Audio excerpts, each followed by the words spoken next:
a graça de nosso Senhor Jesus Cristo, o amor do Pai e a comunhão com o Divino Espírito Santo esteja com vocês.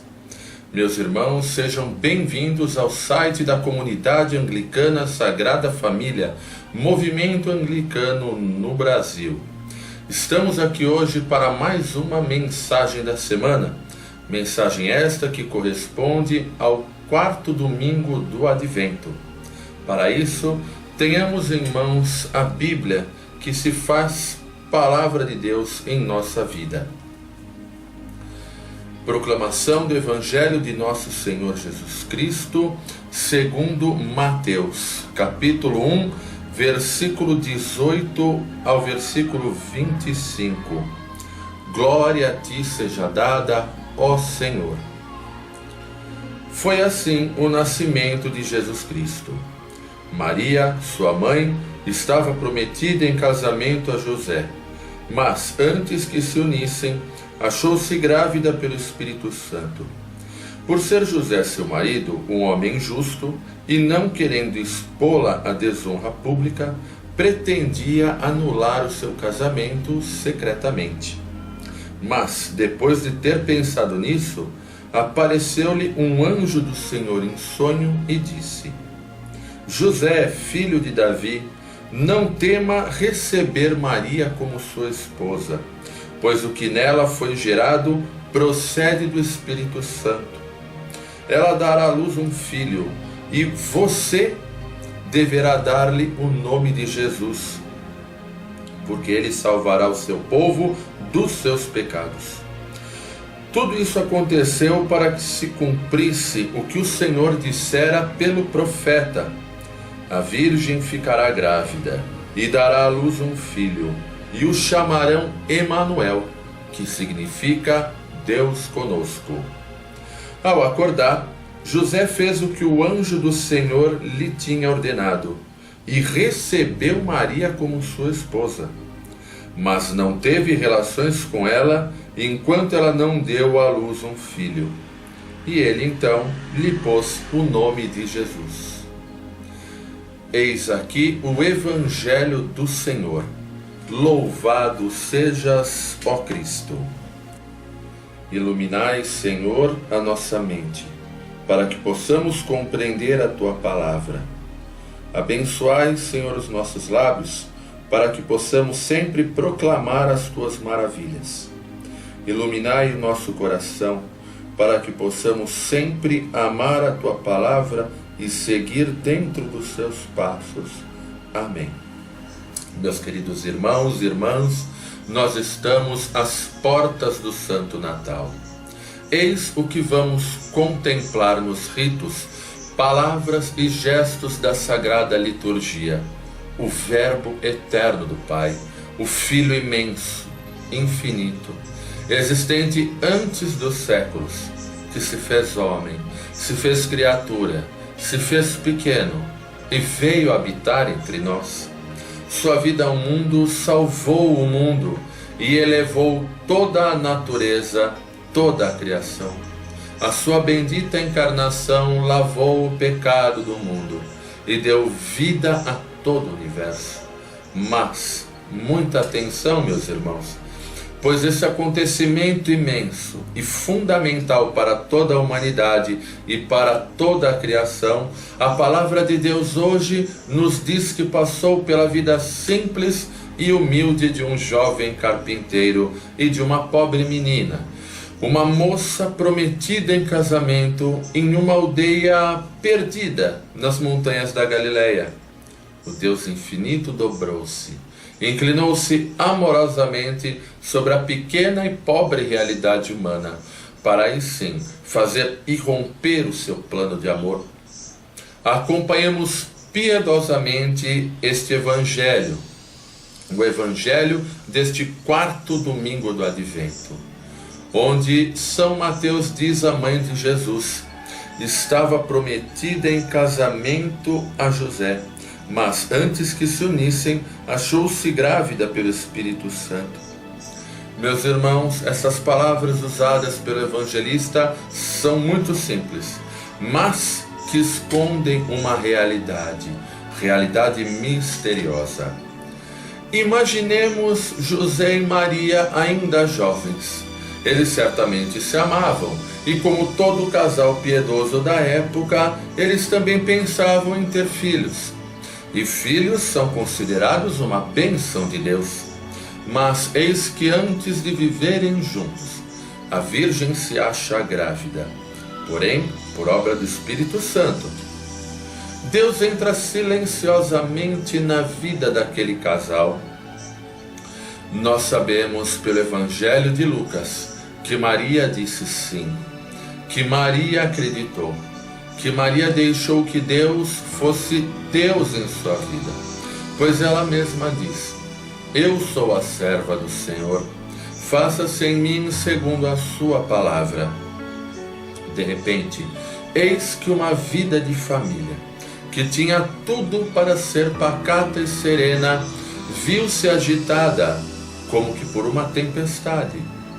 Por um lado, a Virgem diz o sim a Deus e, sem saber o que explicar ou como explicar isso ao noivo, ela se cala, abandonando-se totalmente nas mãos do Senhor. Por outro lado, José sabe que aquele filho não é seu, não compreende como Maria poderia ter feito tal coisa com ele. Será que Maria foi infiel? E, no entanto, ele não ousa difamar a sua noiva, mas resolve deixá-la secretamente. Quanta dor, quanta dúvida, quanto silêncio, meus irmãos. Imagine esta cena. O silêncio de Maria, que não tem o que dizer, nem como explicar. Silêncio de José, que na dor não sabe o que perguntar à sua noiva. Silêncio de Deus. Deus pacientemente vai tecendo a sua história de salvação na nossa pobre história humana. Então, como fez antes com a Virgem Maria, Deus agora dirige a sua palavra a José, dizendo a ele: José, filho de Davi, não tenhas medo de receber Maria como tua esposa, porque ela concebeu pela ação do Espírito Santo. Ela dará à luz um filho, e tu lhe darás o nome de Jesus, pois ele vai salvar o seu povo de seus pecados. Meus irmãos, minhas irmãs, muita atenção a esses detalhes. O anjo chama José de filho de Davi. É através do humilde carpinteiro que Jesus será descendente de Davi. Se José dissesse não, Jesus não poderia ser o Messias, pois não seria filho de Davi. Note que José é que deve dar o nome ao menino, reconhecendo como seu filho. Note-se ainda o nome do menino, Jesus, que em hebraico significa o Senhor salva, palavra Yeshua.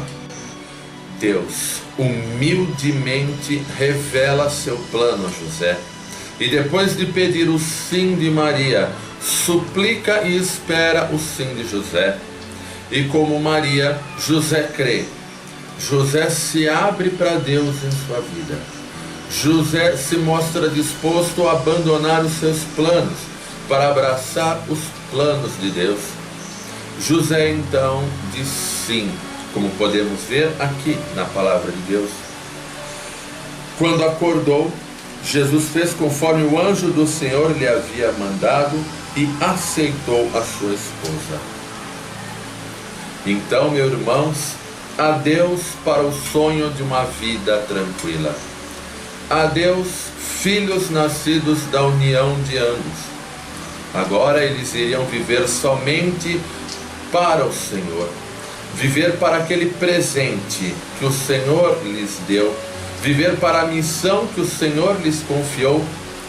O plano de Deus passa pela vida deste sagrado casal, para que também São Paulo pudesse nos dizer em sua epístola aos Romanos, que é apóstolo por vocação, escolhido pelo Evangelho, para o Evangelho, descendente de Davi segundo a carne.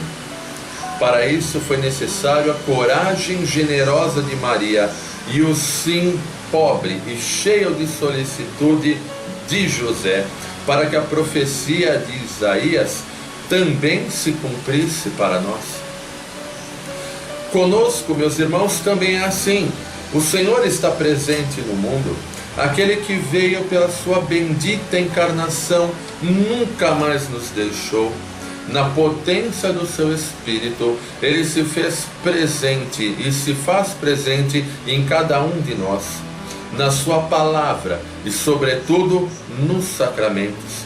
Sabemos reconhecer Jesus? Será que sabemos? Será que nós também nos abrimos aos apelos de Deus? E a nossa vida, irmãos? A nossa vida, será que se assemelha à vida de José e de Maria na humildade de coração? Será que reconhecemos as graças e bênçãos, a presença de Deus e seus apelos, os apelos do Senhor? Meus irmãos, a Igreja não se cansa de repetir neste advento os apelos do profeta Isaías. Céus, deixai cair os orvalhos. Nuvens, deixai cair os justos. Abrace a terra e brote o Salvador. Meus irmãos, é muito interessante este apelo. A salvação choverá do céu, porque vem de Deus, é graça de Deus. Por outro lado, ela também brota da terra deste mundo ferido, mundo cansado, da terra do nosso coração, da terra da nossa vida. Meus irmãos, supliquemos também a Virgem Maria e a São José, que também intercedam por nós, para que sejamos atentos em reconhecer o Senhor nas estradas de nossa existência e generosos em corresponder aos seus apelos, como fez no passado a Sagrada Família de Nazaré. Assim fazendo e assim vivendo, experimentaremos aquilo que o carpinteiro e a sua esposa experimentaram: a presença terna e suave de Jesus no dia a dia humilde de nossa vida. Que assim seja. Amém. Que o Senhor esteja com vocês. Ele já está no meio de nós. E que sobre todos vocês desça do céu a bênção do Deus Todo-Amoroso, que é Pai, Filho e Espírito Santo. Amém. Bendigamos ao Senhor, demos graças a Deus.